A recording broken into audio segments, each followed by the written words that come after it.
Welcome to a new story made by Oracle 1.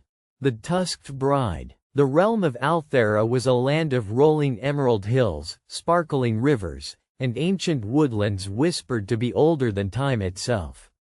For centuries, it had been guarded and guided by the line of kings and queens whose hearts beat in tune with the land's magic. But now, dark clouds loomed on that horizon. A war raged across the northern borders, orchestrated by the ruthless warlord Malgrin, and the heart of the kingdom bled with dwindling men, resources, and hope. Prince Elric stood on the castle battlements, gazing out over the fields that had once thrummed with life. His father, King Harland, was gravely ill, his breath shallow and his strength fading as the tides of despair washed over their kingdom. The warlord's armies had broken through their defenses twice in as many months, and the council spoke of surrender as the only option left. But the prince refused to yield. There must be another way, he muttered, staring into the horizon where the once feared mountain range met the storm clouds, home to the trollish dominion. The trolls were creatures of myth and nightmare, monstrous in face and form, with jagged tusks curling upward from their lower jaws, skin like cracked stone, and eyes that gleamed like smoldering embers. No human had willingly set foot in their lands for centuries. Fear and hatred had tightened the walls of ignorance between the two peoples. Yet, in the secret chambers of Althera's deepest archives, Elric found references to a pact, long forgotten. A pact of alliance through marriage, sealed when the kingdom had teetered on ruin before. It was said that in the north, the trollish princess would wed the human prince to bind their realms in peace and strength. With no other path visible, Elric sought out his father. "I will marry the trollish princess," he declared in the throne room, "if it will bring peace to Althera." The king's eyes widened at first, but then a faint smile crept across his lips. "A brave choice, son. There is honor in sacrifice. Your courage will be remembered." The next days saw murmurings transform into action. Envoys were dispatched to the trollish dominion.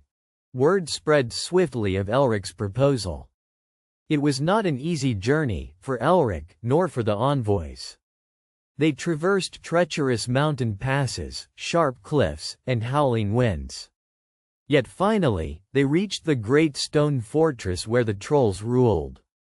Lady Grishna, the trollish princess, awaited them. Towering and terrible to behold, she was no mere brute. Her eyes were deep pools of wisdom, her face framed by tangled ebony hair streaked with silver.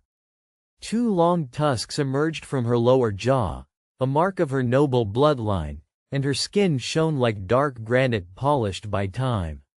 She met Elric's gaze without flinching. "You carry the hope of your people," she said in a voice like grinding stone, "but this union is more than politics. It will demand trust, courage, and understanding." Elric nodded, swallowing the knot in his throat. "I am ready." The wedding was set for the next full moon.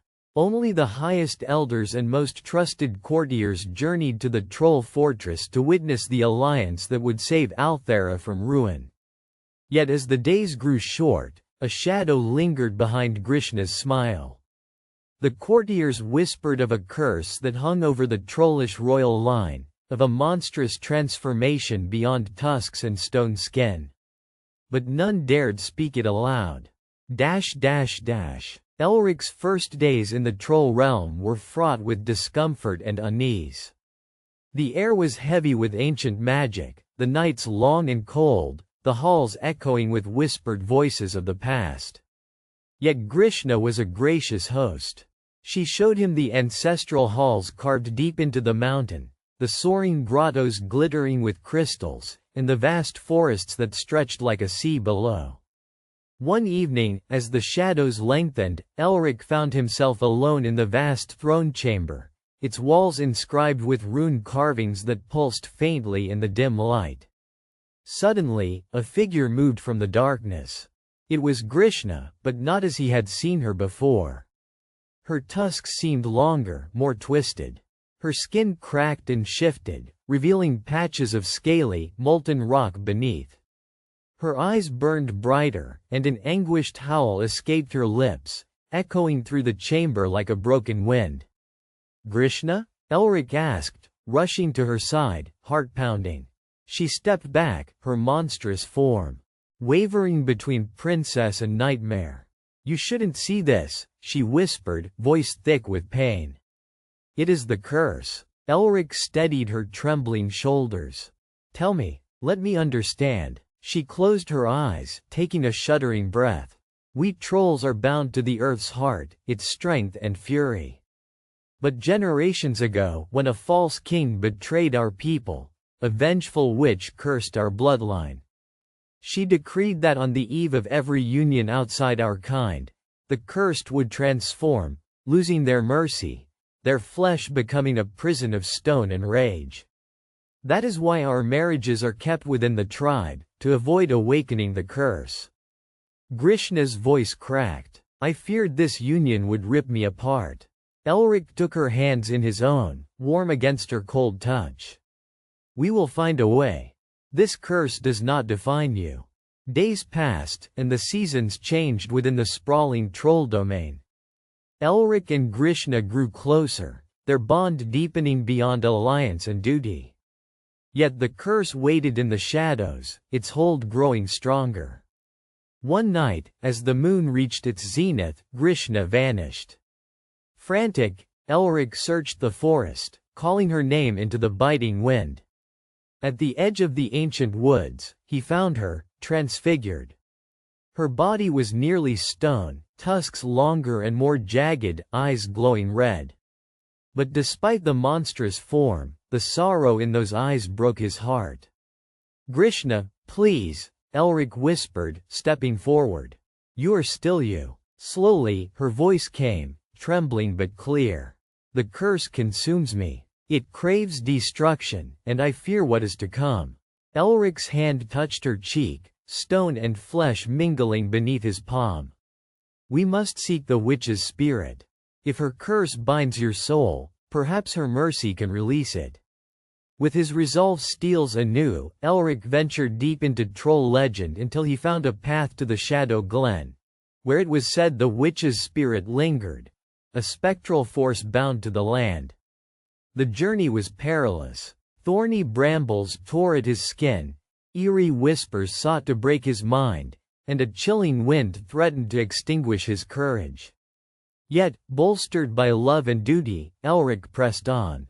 At last, beneath the twisting limbs of a dead black tree, the witch's spirit emerged, an ethereal, flickering flame. "Why have you come, Prince of Man?" the spirit hissed, voice like a dying breeze. "To beg mercy," Elric answered steady and true. "Release Lady Grishna from her curse. Let peace return to both our peoples." The spirit's eyes gleamed with ancient sorrow. "The curse is born from betrayal and pain. To lift it, one must give what was stolen long ago, trust and sacrifice." Elric lowered his sword and knelt. "I offer myself. Bind my blood to hers so that she may be free. In love and unity, not fear and hatred." The spirit tilted her head, then, with a sweep of her spectral hand, drew a circle of shimmering light around them both. Elric felt warmth draw through his veins as a silver thread linked his heart to Grishna's. A howl rent the air, but it was not the curse, this was a song of release. Back at the troll halls, Grishna's form softened, transforming back into the towering princess who bore the marks of nobility and strength, rather than curse and rage. The elders watched as Elric and Grishna, bound by love and sacrifice, declared a union not just of kingdoms but of hearts and destinies. In the months that followed, peace settled over Althera like a dawn kiss. The troll warriors laid down their weapons, and the human armies found strength in new allies. The land healed, and so did its people. Prince Elric and Princess Grishna ruled side by side, their bond a symbol of hope and resilience, proving that even the deepest curses could be broken by courage and compassion. Like and subscribe for more stories.